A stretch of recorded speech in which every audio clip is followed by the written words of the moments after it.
Saan ba si Jason?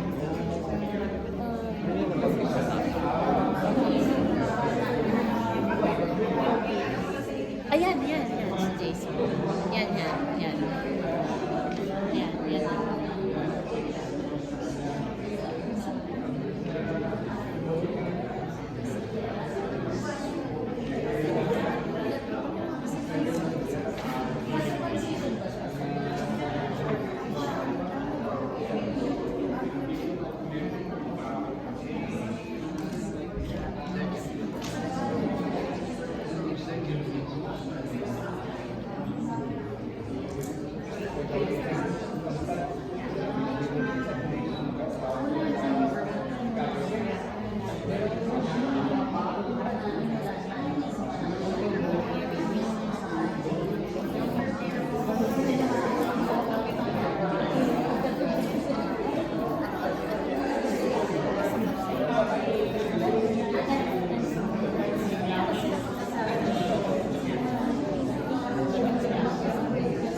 naka-live to dato.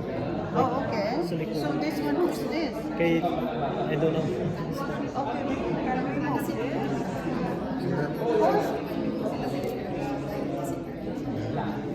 Ah. Maybe we can, where?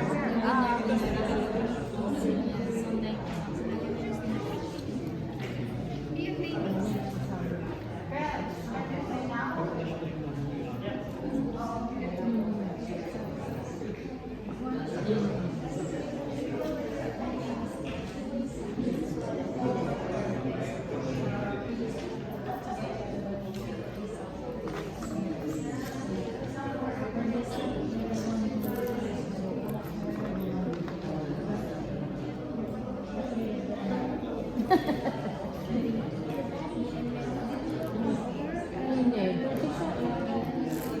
Bukas daw, baka makapunta sa tourism.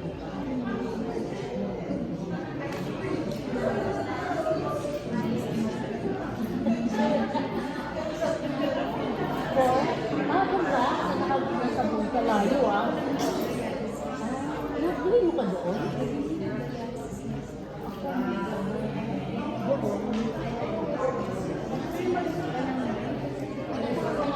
Walang transition. Pagkatapos yung day, all done.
gentlemen, this service will begin momentarily. We'll ask you please turn off any cell phones for the duration of today's service. Thank you.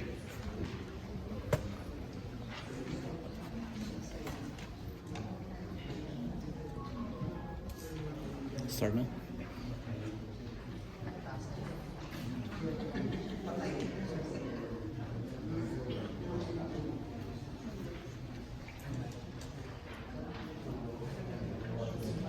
Hello, good afternoon everyone, and welcome to today's celebration of life for our sister Jackie, who's now alive in state. So as I said, by the way, I am Brother Severio Hanggan, or Feb Hanggan for short, from the God's Kingdom Fellowship, or JKF, a church where Sister Jackie is also a member. And I'm here to act as your MC for today's program.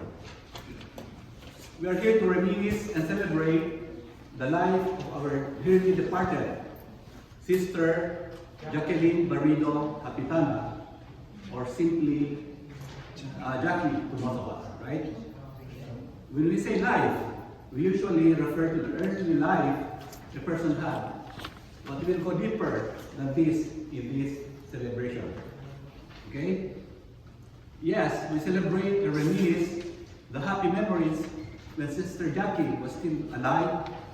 What we more importantly celebrate the life she now has with the Lord in heaven, which is eternal. Okay? So how do we know that she's in heaven? That's a good question, right? Well, before she passed away, she made a touching testimony on video that she already accepted Jesus Christ as her Lord and Savior. Okay? So with this declaration of hers, we truly believe that Sister Jackie is now in the bosom of Abraham in heaven, just like Lazarus in the biblical parable. Okay? Yes, our Sister Jackie may be away from her body, which is now in her casket beside us, right? But now her soul is with the Lord. Amen? Amen. And this is the very essence of salvation that's only given to those who confess with their mouth and believe in their heart that God raised Jesus Christ from the dead. And that is found in Romans chapter 10, verse 9. And to this, what Sister Jackie did in the video testimony, which I just mentioned. Okay? So with this, let's celebrate our Sister Jackie's life this afternoon through prayers, community singings, eulogies, and messages from selected members and friends. And of course, the sharing of the Word of God through His messenger today, whom I will introduce later. So to start with, let's start with a opening benediction or prayer to be led by Pastor Benji Lee. Please come forward.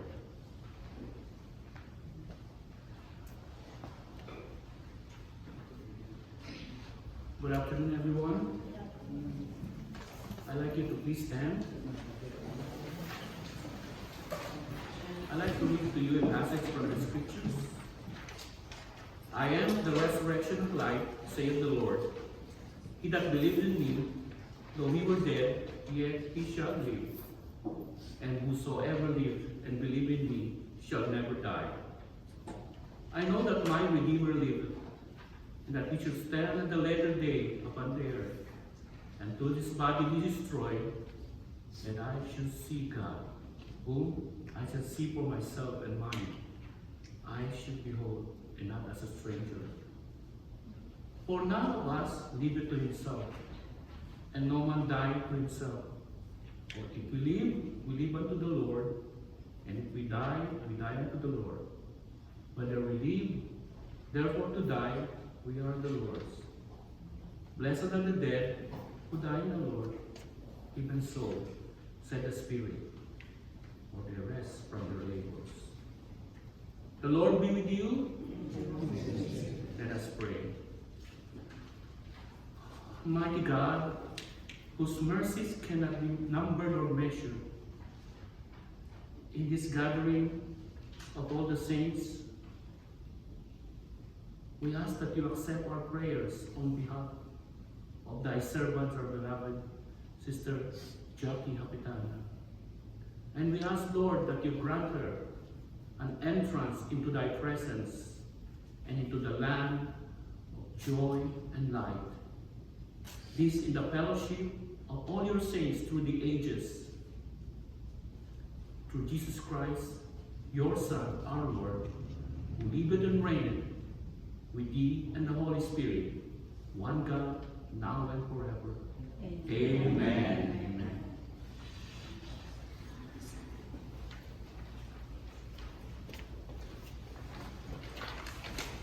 Thank you, Pastor Baby. Please be seated. Okay, let's again start as we sing a song.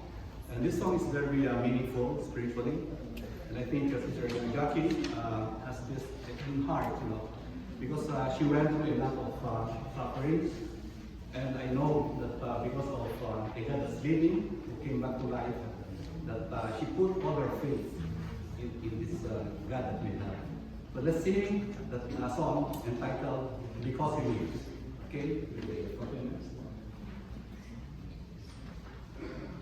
Okay, so it's all stand up. You see?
Thank you for the beautiful rendition of this beautiful song. As we go to a very important part of the program, so of course, hearing the word of God to be delivered by His messenger. And he's, by the way, the pastor of God's Kingdom Fellowship, which I had said before, is also a church where Sister Jackie belongs. So may I call Pastor Luan, please share the word of God.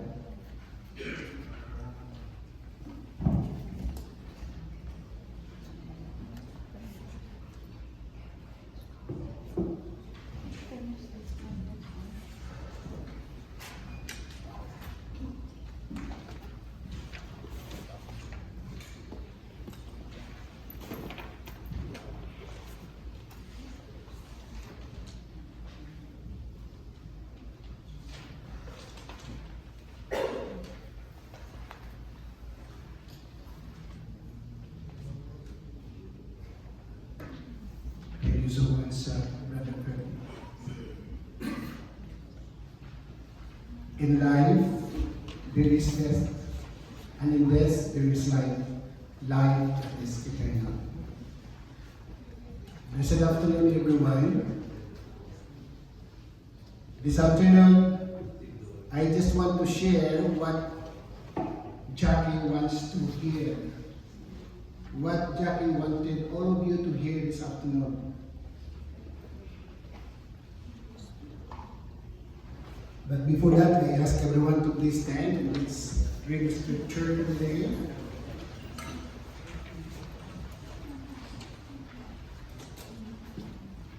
Our reading is taken from the book of John chapter 11, verse 25 to 26. This is the last scripture I read to our beloved Sister Jackie. In verse 25, Jesus said to Martha, Jesus said to her, I am the resurrection and the life. He who believes in me, though he may die, he shall live. And whoever lives and believes in me shall never die. Brothers and sisters, do you believe in this? Yes. Amen. Amen. Brothers and sisters, the word of the Lord. Thanks be to God. Let's bow our heads in prayer. Lord, we come together before you, Lord, with humility, with reverence, and sadness, Lord, because of the passing away of our beloved sister, Jackie. And we submit ourselves before your throne of grace, Lord, praying that you will allow us to understand the scripture as you give wisdom to your servant to help us to understand this scripture that we read. Let your wisdom flow to your servant and to all of us, Lord. In Jesus' name. Amen. Amen. Amen. Please be seated. I have a short message today because this is requested by Linda and Jackie. A day before she died, she called me 4 times in the night. The first 3 calls, I was not able to understand her word because she was mumbling. And she's like hallucinating. But mysteriously, unfortunately, by the grace of God, at 4:10 in the morning, that day she died, she called me and she spoke very clearly. So she asked me 3 things. She told me, Doy, I call her Inday, she called me Dudoy, that's how Ilonggo sweetness of calling one another. Doy, I am seeing now a vision that truly is the end times, because I am seeing people, even servants of God, priests, pastors, imam, or ministers, they're being chained and they are being pulled by Baal. You know the Baal, the god of the Amorites, the god of the pagans in the Bible. And Baal is preparing to throw them into the lake of fire. Will you please tell my family, especially my children, my relatives and friends, our church members, to take seriously about these matters? Because true enough, if you will ask today, if you will pass away today, do you know where to go? See? This is what Jackie wants me to tell you this afternoon. Do we understand the biblical viewpoint of death? Today, let us realize, and I will allow you to choose. To choose from religion or religion. No? Remember, this is what Jesus Christ said. I am the resurrection and the life. Whoever believes in me, even though he died, he shall live. And those who believes in me, they shall never die. See? We go to church. Commonly, we go to church. We attended meetings or what? But what this is all about to me? Are we not innocent of what is happening around us today? The Bible, that's Bibla, it says basic information before leaving earth. When Jesus Christ said, "Come to me, those who are weary and heavy laden, and I will give you rest. Learn from me, for I am meek and humble in heart. And you will find rest for your soul, for my yoke is easy and my burden is light." It was a personal invitation of Jesus Christ. Now, listen to me carefully. If we depend on our salvation to our religion, to the traditional belief, don't you realize that if we only believe that religion can save us, the death of Christ and His sacrificial offering Himself to the cross will be in vain?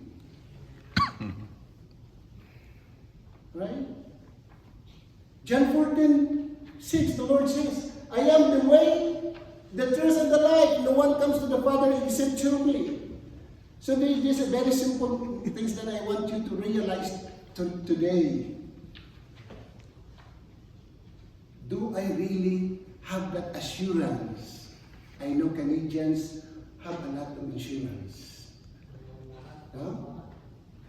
There are 3 things certainly will happen to every Canadian.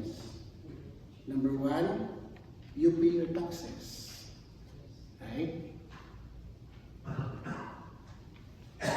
Number 2, you will receive your CPP. When you get old, when you retire. And number 3, surely each one of us will die. It is not a matter of age. It's not a matter of health, lifestyle. But the thing is that all of us will die. Because death is thing that serves as an equalizer regardless of our status. But what the Bible says about death? The Bible describes death as the consequence of sin that entered the world, but it offers message of profound hope. Through the resurrections of Christ, believers are promised victory over death, the forgiveness of sins, and the assurance of eternal life in God's presence. You see?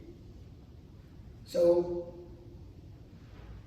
death is not the end, but the beginning of a new life, comfortable and everlasting. Death doesn't only give us the negative things, but it gives us also positive things.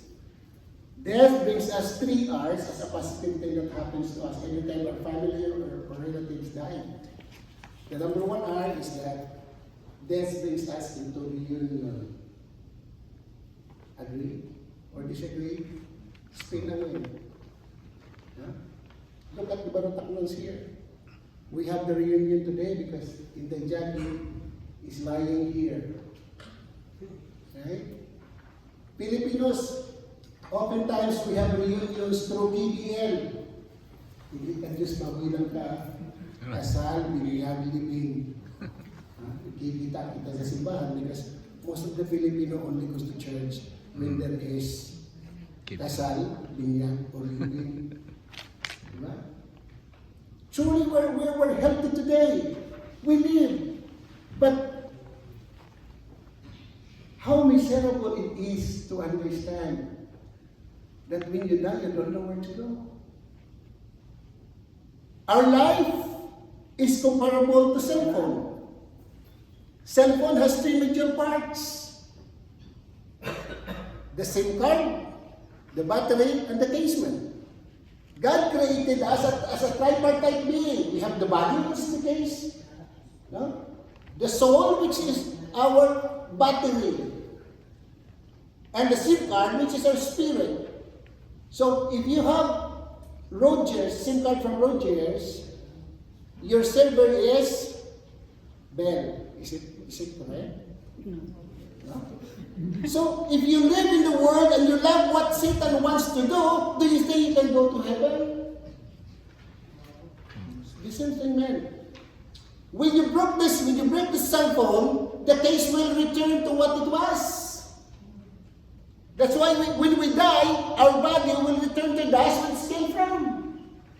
The life, because in Genesis chapter 2, the detail of how the Lord created us, He breathed into the nostril of that man that He took from the dust, and the man became a living soul. So that the breath of life, which is in Hebrews word is ruach, that returns to God. That's why we die. But the thing is that your soul will face the consequences of your sins, of what you have done. Because Romans 6:23 says, anong pulo pa naman doon ito may tayo?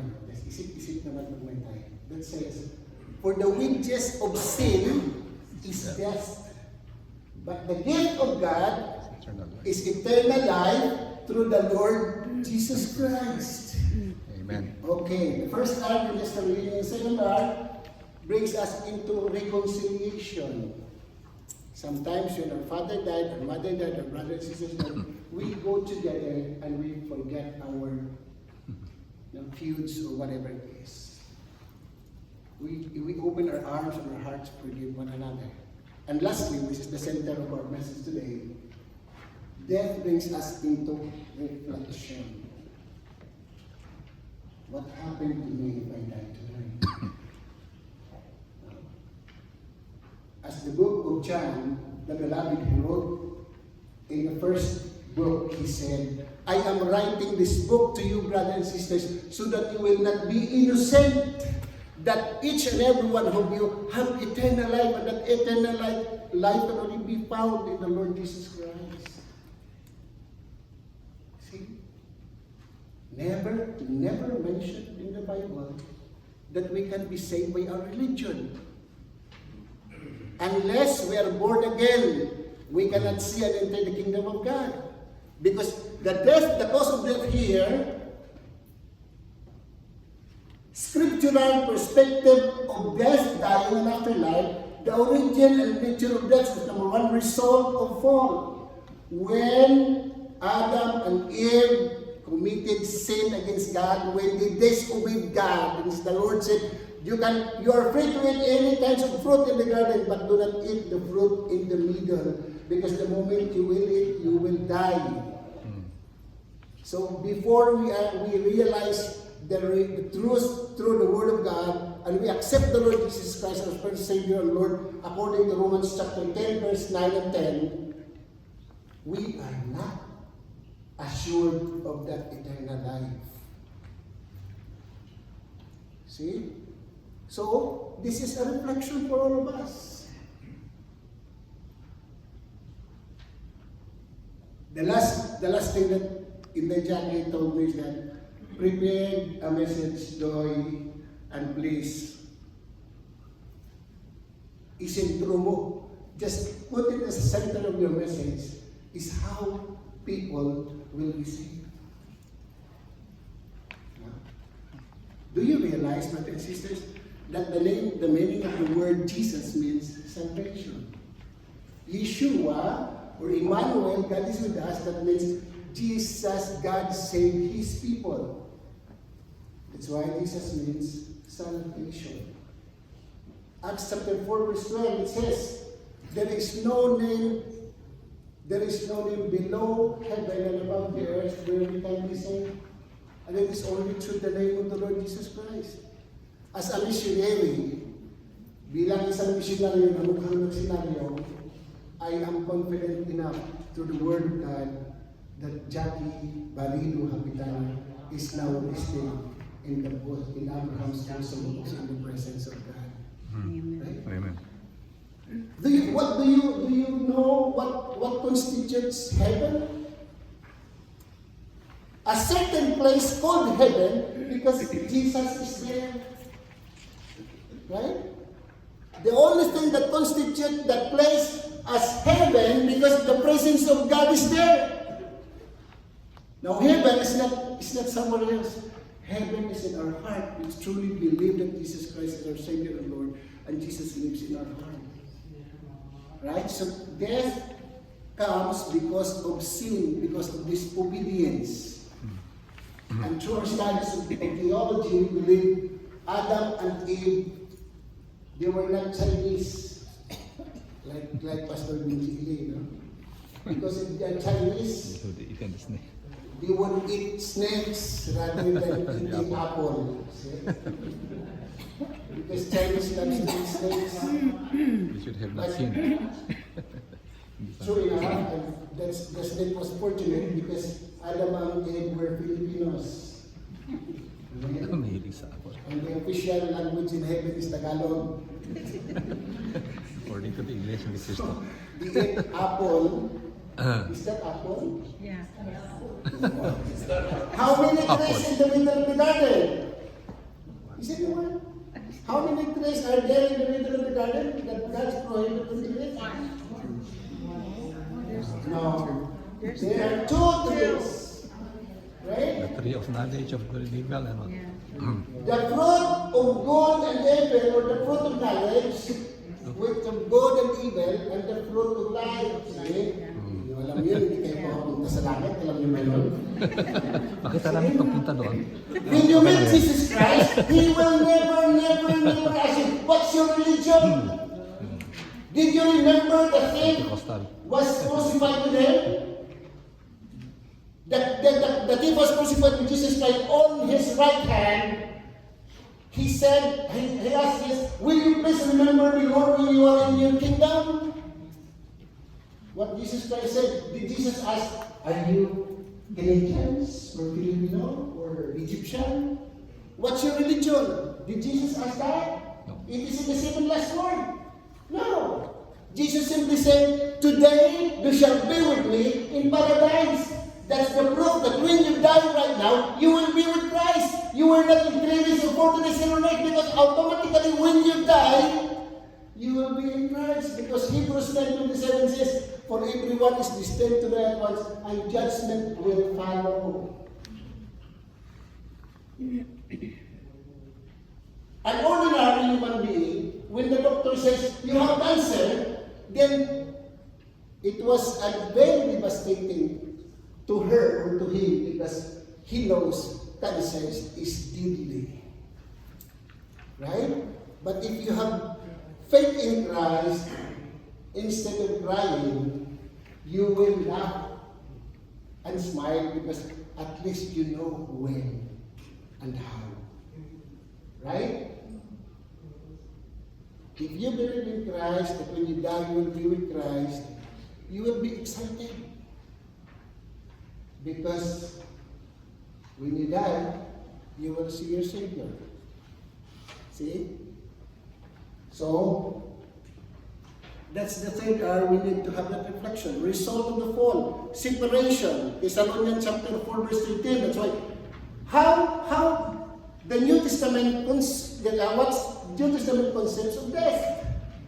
Death is going to sleep.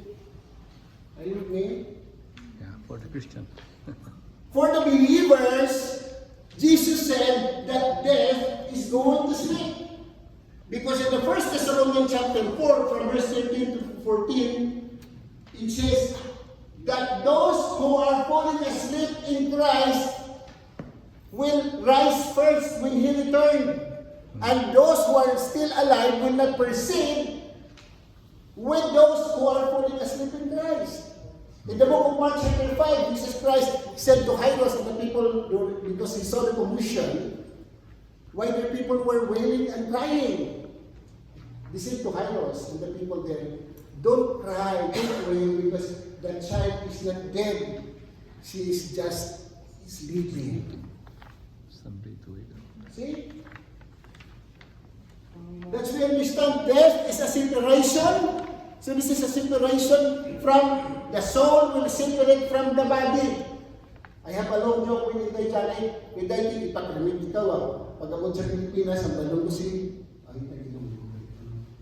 You guys can understand Ilonggo. It's just speaking in tongues. Kung gusto ko na understand that. I told her, Inday Jackie, I will tell Jasper because she wanted to be cremated. When he arrived in the Philippines, he will put your ashes into the main root of the mango tree. So that the mango tree will bear sweet fruit because it is being fertilized by your ashes. When you die, this is nothing.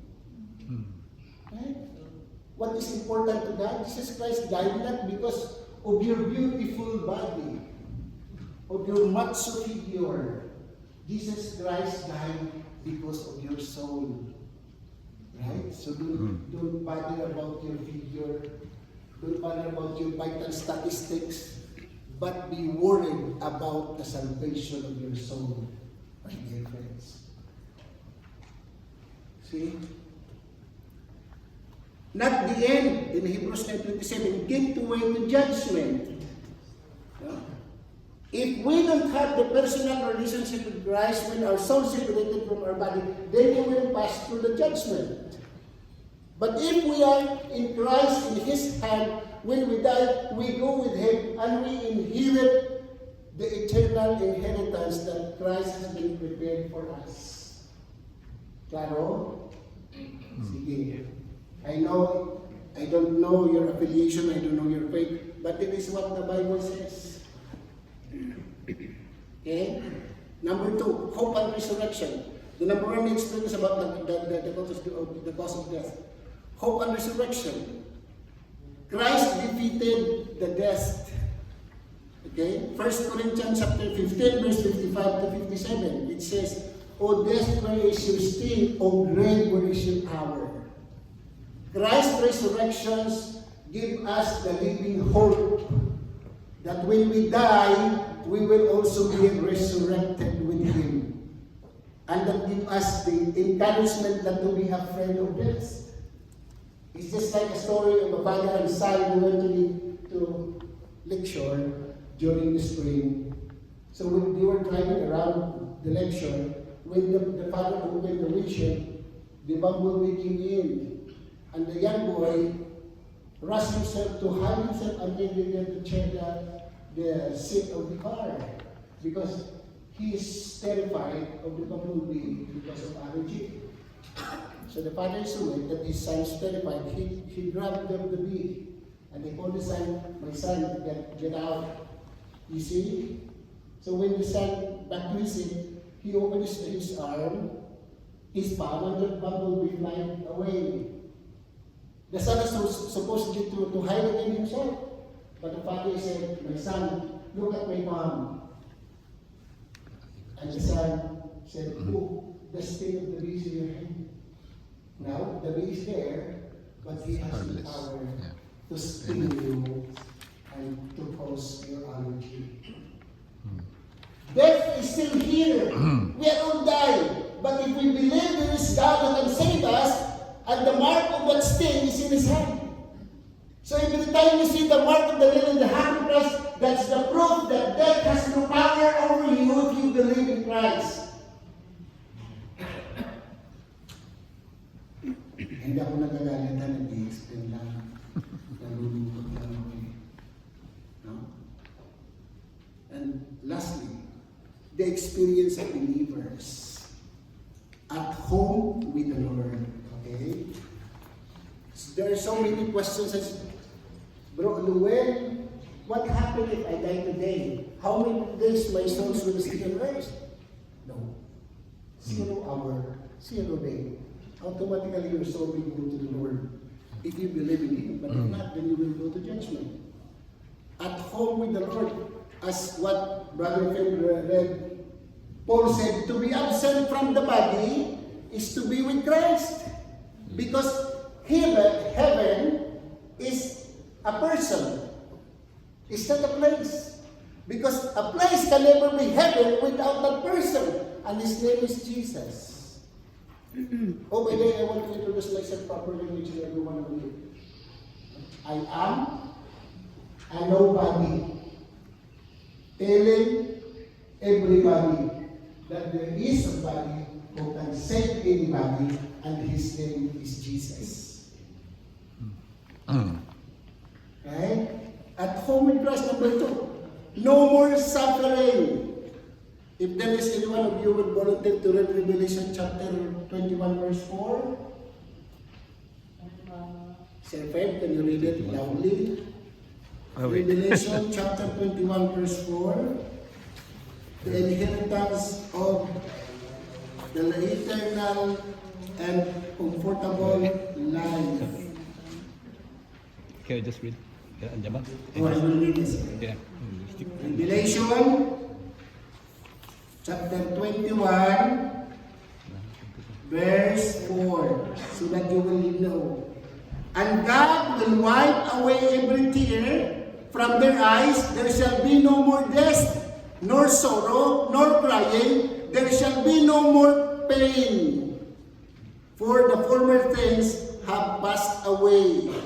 You inherit the life which is very comfortable.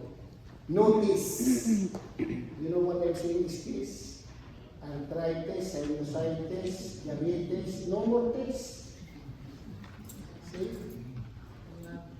No more buying high-cost commodities. Because from corruptible body to incorruptible, from a mortal to immortal, and you live forever with Christ. If any one of you here has still that pride in his heart to say, pati ka na. Maniwala ka dyan. What we need today is just to, if you don't believe there is life after death, this is what we're going to do. Drink and be merry, for tomorrow you will die. Right? Tama ba yan? No? But if you care, and you are hoping that you have eternal life, please, starting tonight, think about it. No need to confess your sin with someone, with the pastor, or with the minister. Kneel down. Because let me remind you, brothers and sisters in Christ, repentance is indispensable. The only way for us for forgiveness is to repent from our sins. Because judgment is inevitable. And here is the catch. The Word of God is irreplaceable. No matter how bright, how witty, how mighty you are, but the Word of God can never be replaced of any kind of philosophy. Because what is written will remain forever, and it is the law. Right? Judgment and eternity. The final judgment, Hebrews 9:27. 2 destinies, and this is the place where you want to choose. Number 1, eternal life with God in heaven, or eternal life being separated from God. No? So, just take where do you want to go. The choice is yours. Again, death is going to sleep. Number 2, death is a journey. Death is a journey because you are transferring from this dying world to eternal heaven to live with Christ. And lastly, death is going home. So, don't be afraid to die. Because you are just going to sleep, and your soul will journey with the angels, with St. Michael will come with you and bring you to the presence of God. Why I am telling you this with confidence? Because I've been experiencing it. Like Jackie and like Sister Rolina here, 3 of us experienced the terminal period of our life. We are survivors. And I experienced death for 42 hours. The only thing that I'm standing in front of you here, Sabi ko nga, isang missionary ng mga missionary is because of that mission to preach the gospel of Christ, the kingdom for salvation. It's no joke, man. So the challenge today is yours. In conclusion, Jesus is the only way, the truth, the life, and the resurrection. No one comes to the Father except through Him. Yes. Now, there's a final question. Brothers and sisters, do you believe in this? Yes. Can I see the hand saying yes? Okay. If you believe, can you remain your hand, raising your right hand and repeat this short prayer after me as we close our service? Repeat this short prayer after me. Lord, Lord, I come before you I come before you with humble heart with humble heart and a contrite spirit, and a contrite spirit. because truly Because truly, I believe I believe that I am a sinner I am a sinner and I need you and I need you as my Savior. as my Savior. Lord Jesus Christ, Jesus Christ, thank you so much thank you so much for giving up your life, for giving up your life, dying on the cross, dying shedding your blood for the forgiveness for the forgiveness of my sin. of my sins. I now, O my Lord Jesus Christ, Jesus Christ, receive you receive you as my personal as my personal Savior Savior and Lord. and Lord. I open up my heart and my mind, My heart and my mind, and I am inviting you I invite you to come into my life to come into my and accept me as I am. as I am. Thank you, Lord Jesus, Thank you, Lord for the Jesus, forgiveness for forgiveness of my sins of my sins and for the gift and for of the gift eternal life. of eternal life. I now believe And I believe that my name my name is written is written in the Lamb's in the Lamb's Book of Life. Book of Life. Amen. Amen and amen. Thank you so much. I can now also rest in peace because I have already fulfilled what my beloved sister Jackie had requested to me. Rest in peace. I appreciate the presence of everyone and may God bless us all. Amen. You want me to come with you?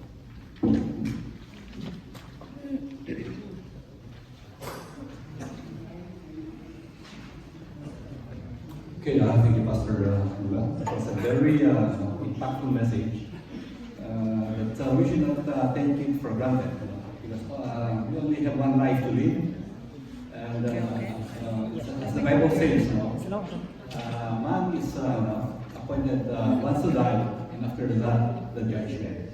So we should be ready for the judgment, and hopefully we'll got a message from the pastor has delivered from the topic.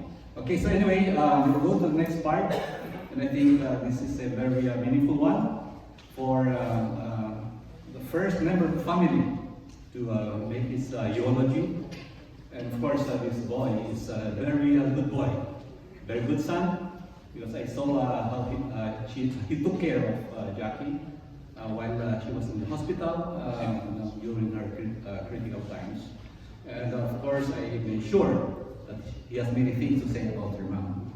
And let's welcome the youngest son of Sister Jackie, Jesper Japitan.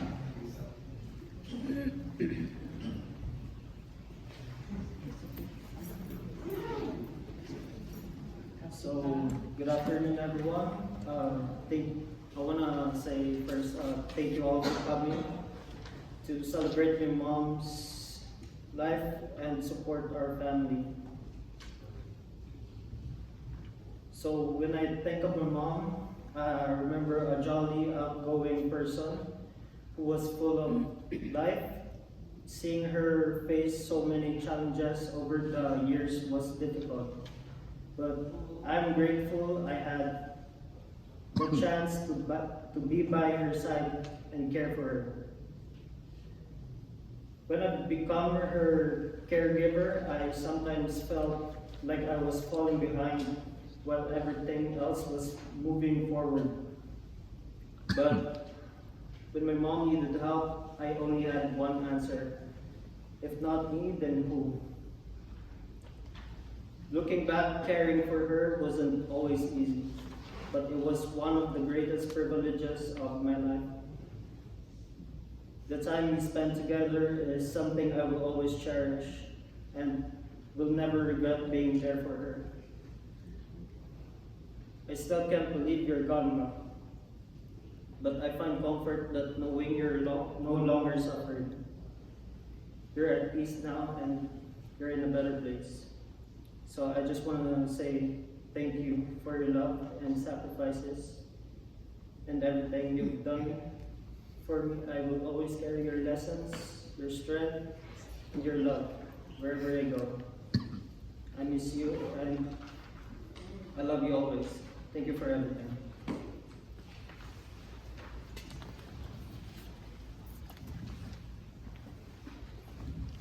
Thank you for sharing what's in your heart, Jasper. We feel how much you feel today, and we are sure that you are really downhearted because of this that happened to your mom. But for sure, he left you. He left something good for you behind by teaching you the way of the Lord. Right? So thank you very much, Jasper. And now the next part will be messages from family and friends. What we do? Video. So we have a video first. A video, then we have two. It's Okay, so we'll watch a video first. for the brother and sister. Yeah. Okay. So let's now first focus on the screen for some greetings from sister, daughter, or Daughter-in-law and a son. and they're in the Philippines, right? Philippines and Australia. Australia. Okay. So let's listen. On behalf of the Chapatana family here in Australia, your son Jed, and your grandchildren Sabia, Eliana, and Samira, we say goodbye to you, our loving mother and grandmother. We thank you for your love and kindness and the many sacrifices that you have made for your family. Though our hearts are heavy, we find comfort knowing that you are now from peace, free from pain and reunited to God's loving embrace. You'll always be remembered, deeply loved, and greatly missed. Your legacy, Ma, will leave in your children, grandchildren, and everyone whose life you have touched. Rest peacefully, Ma. We love you forever. Good day, my name is Tesher Talent. I'm the second child of Jacqueline Barriga Pitani. I just want to say a few words for my mom, that I will surely miss her. I'm sorry I didn't have the chance to see her in person, even though we didn't see each other, always call. I always check on her condition, and I am aware of what she was experiencing the past few days. I was in denial that I knew that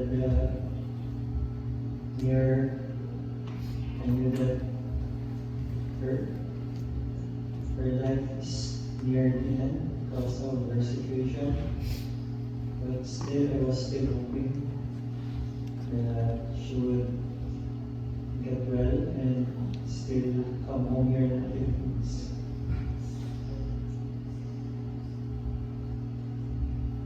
I just want to say, Mom, I really miss you. I really want to say I really appreciate everything you have done for me. How you loved us, how you sacrificed, and how you given us opportunities to live a good life, which is we are experiencing it today. I'm just sad because we didn't have the chance to see your grandson. But I will still keep your promise of what you said before on our last call, that I will really love Lucas and I will not, always look after him. All I can say, Mom, there's no more pain now.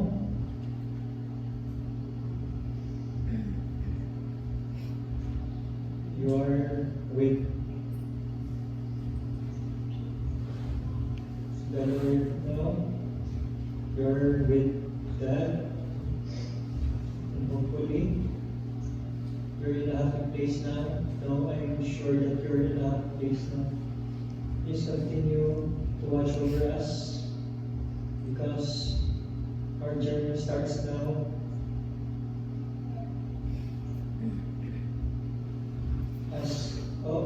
Our journey starts now without our parents.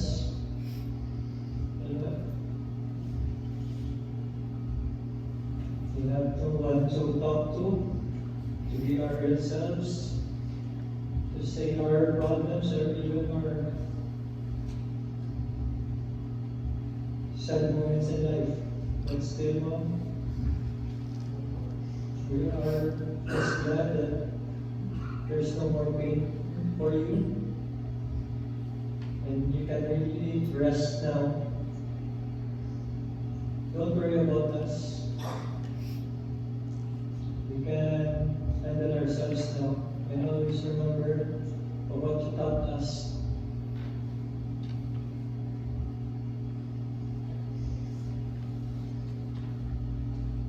Can rest in peace now. No more pain, no more suffering. Pure rest in eternal life now. Amen. Thank you. That's all. Amen.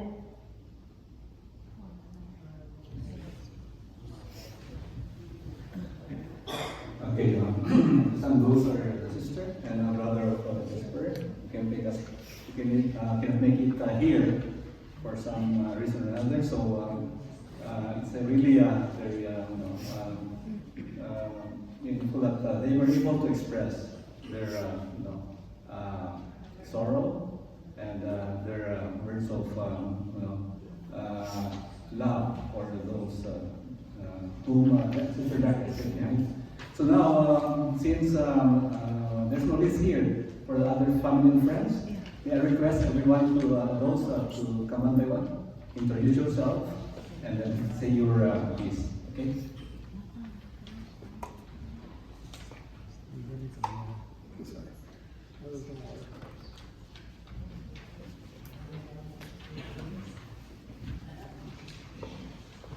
I don't like microphones. Can you hear me on this one? Yeah, that's good. I'm actually still family. I'm Jackie's brother-in-law and my wife Nancy Linda here. This is my boss, and she told me I have to speak. But like everybody else, I want to thank everyone who's here present now and online in celebration of Jackie's life. We do know that she is now with our Lord and Savior, and her suffering is over, and it is our living hope in Jesus that we also will one day join her in heaven. I want to thank everyone, especially who's prayed for her during her illness and supported her, especially the GKF family and Pastor Llewell and the Sister Lori, who's really taken truly loving care of her, especially towards the end of her life here. Besides being family, I'm also very involved in my church in New Jersey, which is Redeemer Alliance Church. And I just want to say that we know for sure that one thing about Jackie is she's a very faithful prayer warrior. And since the beginning of COVID, she's been participating in our prayer services online weekly, and then our small group, and also our worship services on Sunday for most of the time. And she has provided tremendous encouragement and prayers to many people in our parish, in our congregation. And we certainly give praise to her, to God, for the extended life she's experienced from the time that she was admitted to hospice early last year. Given only 2 months to live or something, and God extended her life miraculously, almost a year and a half. Jackie was, as you've seen, truly a loving mother to her family, and she's been a very loving sister to my darling wife through the years. My wife was extremely happy when Jackie moved to Canada, because now she had a close sister that at least we could visit once in a while on occasion, and they always talked multiple times a day through the many years. And as well, my wife was able to spend many months here with her, helping her through some of the critical times in her treatments and giving her encouragement in her healing hands, got her back on track a number of times. We will truly miss Jackie. As I always said on the phone at the end of their conversations, Siggy. Lastly, I know Jackie is happy that her son Jesper has continued loving support here from Pastor Llewell and Vivian, who is now calling him her adopted son. And Jesper, we also love you dearly and consider you adopted, and will continue to support you as you await your permanent residence application here in Canada.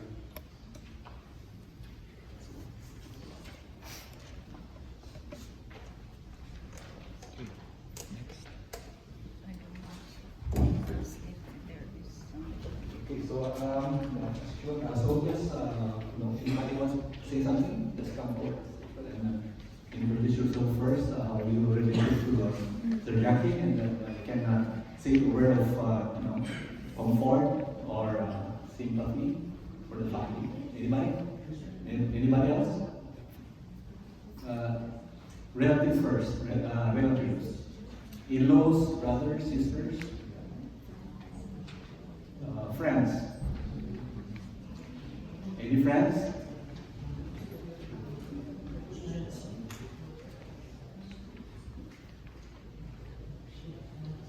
About the sister. Friends. Okay. So nobody wants to share some words? Are you sure? Because we now go to the next part. So it's the prayer for the family. So I think it is for Pastor Llewell. Is it for you, Pastor, to pray for the family? After all the words from some members of the family and friends.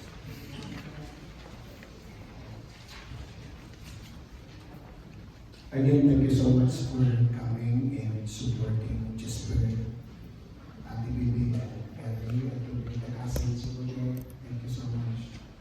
And all the friends. Before, can I ask Jesper to please come forward? Ate Bibi and Ellie to while we are waiting for Jesper, I'd just like to share what really happened with Jackie.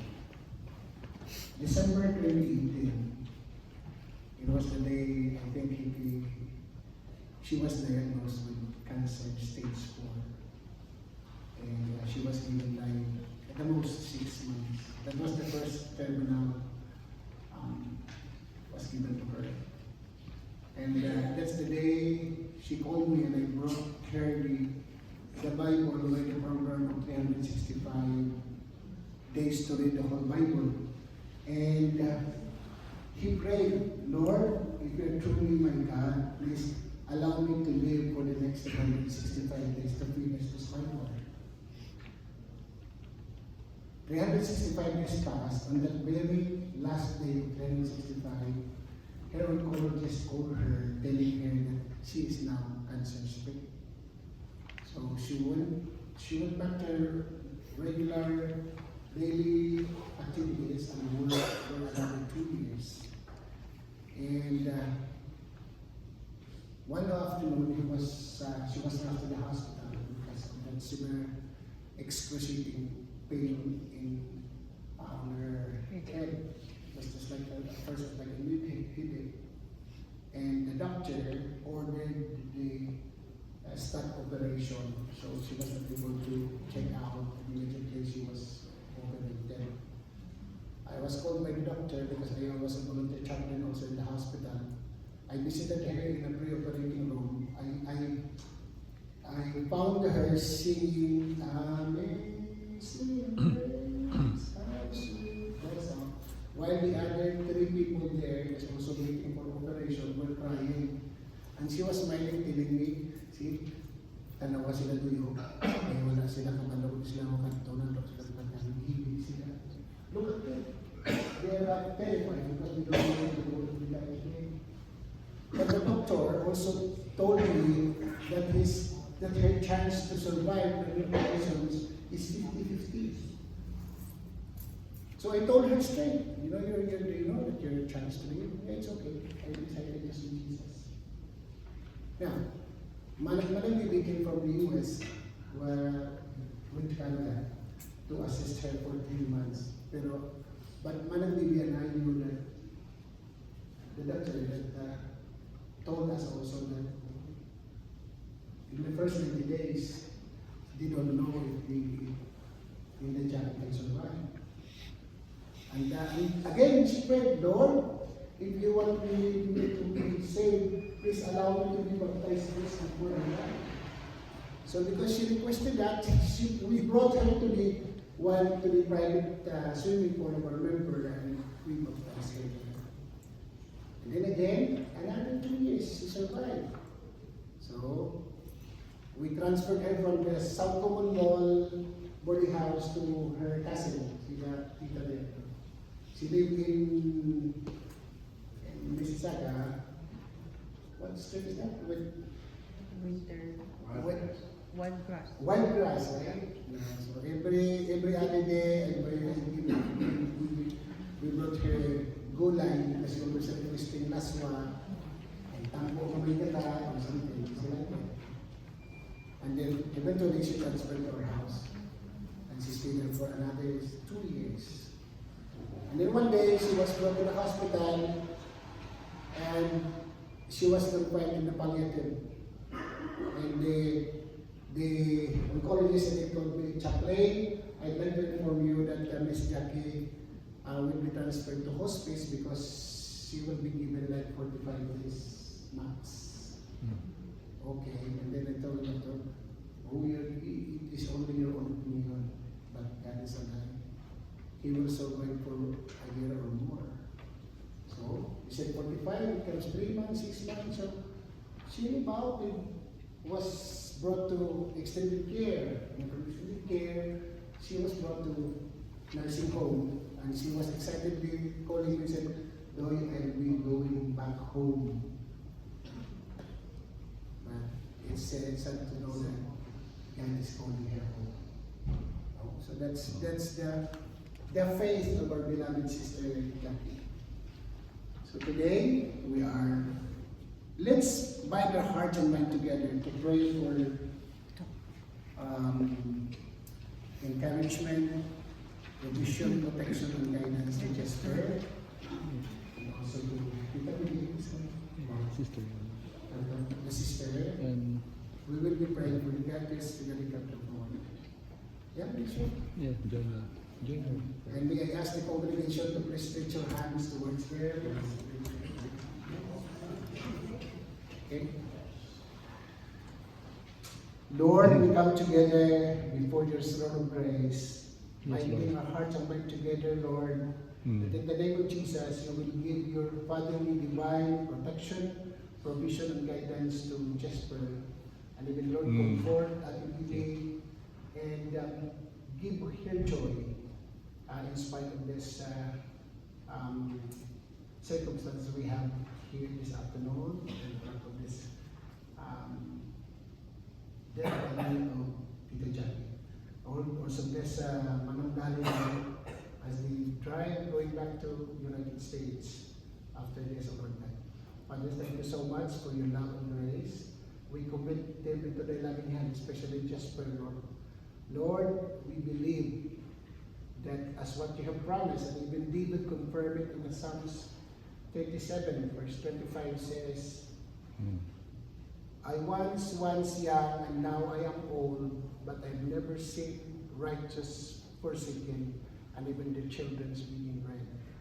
Father, fulfill it and give provision, protection, guidance, and just pray, and keep her safe and helping the palm of your hands. Let your will be done to each and every one of us, Lord.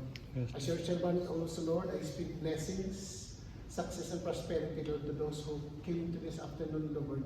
And every family that is being represented here today, Lord, keep them all safe and healthy in the palm of your hand, supply their needs, and pave the way for them, Lord. I pray that you will bring them into the light of your presence and into the knowledge of your salvation, Lord God.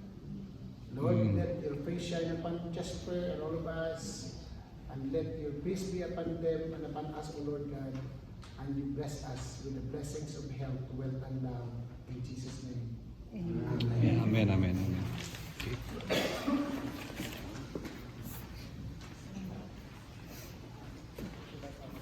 Thank you for the prayer of your family. Now, let's go to the next part of our program. I have to call back the guitar accompaniment and another guy to lead us in the song, second song, entitled The Goodness of God. Okay?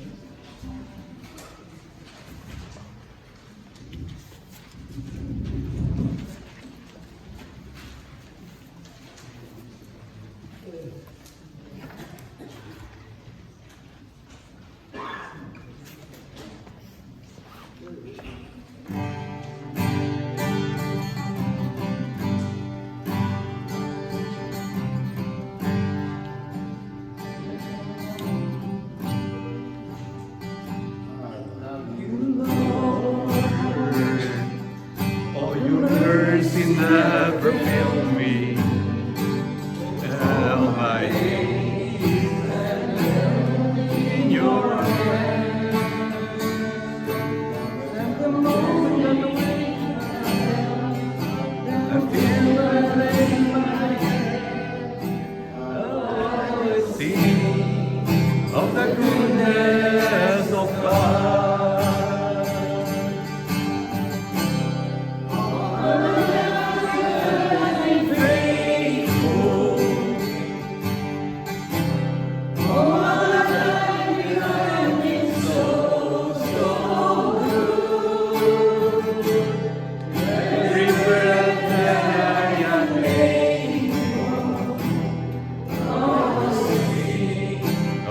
Goodness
Amen. The goodness of God. You know? God is good all the time, and all time. God is good. God is good. Amen.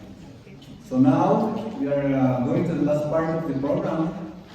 So of course it's called the closing prayer. So I call Brother Eddie to please lead us in prayer.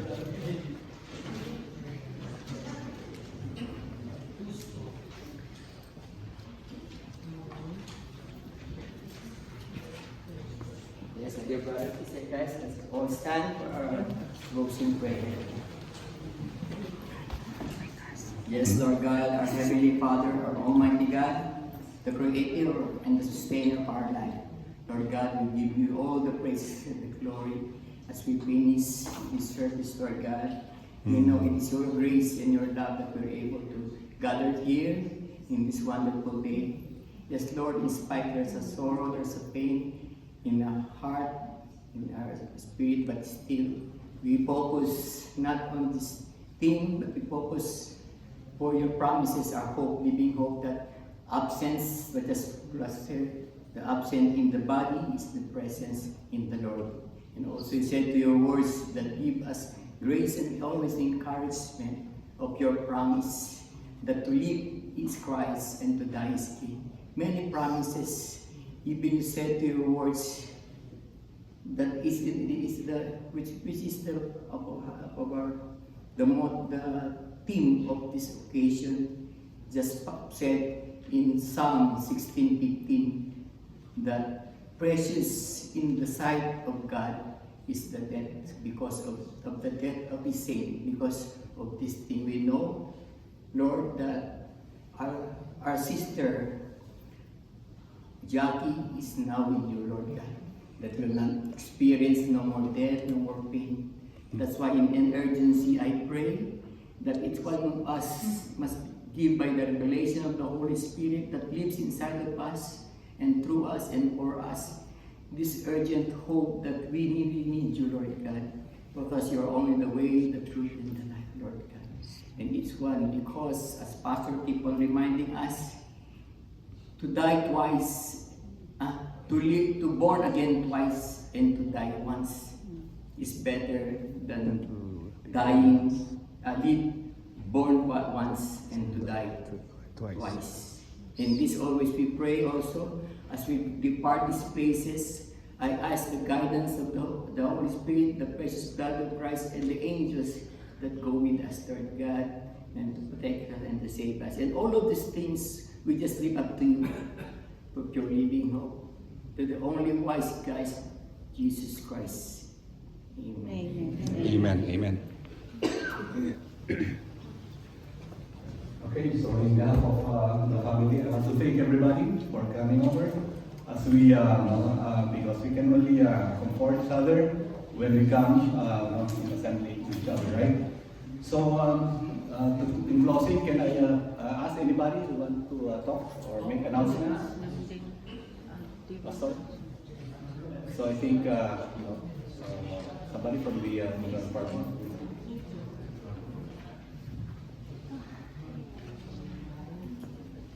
Ladies and gentlemen, as the service comes to conclusion, I'd like to take this opportunity to thank you once again on behalf of the family, not only for your attendance here today, but for your support in the past, present, and coming days. Thank you, and go in peace. Wala announcement for tomorrow? Just pray. Just pray. You can put something for tomorrow? Yeah. Okay. Thank you.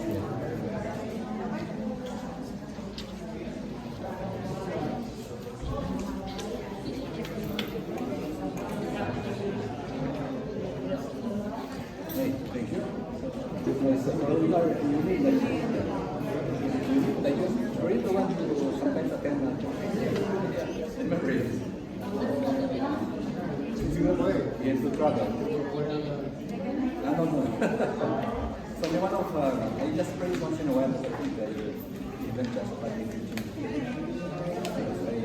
for some reason I stopped preaching about it because of some personal things.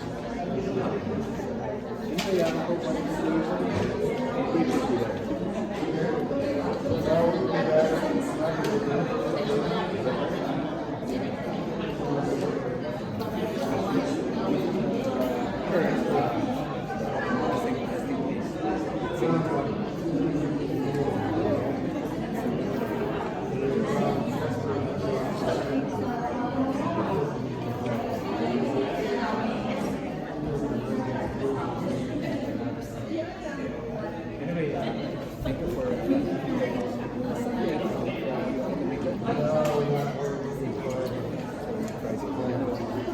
yeah, anyway, thank you. And, hope to see you in November.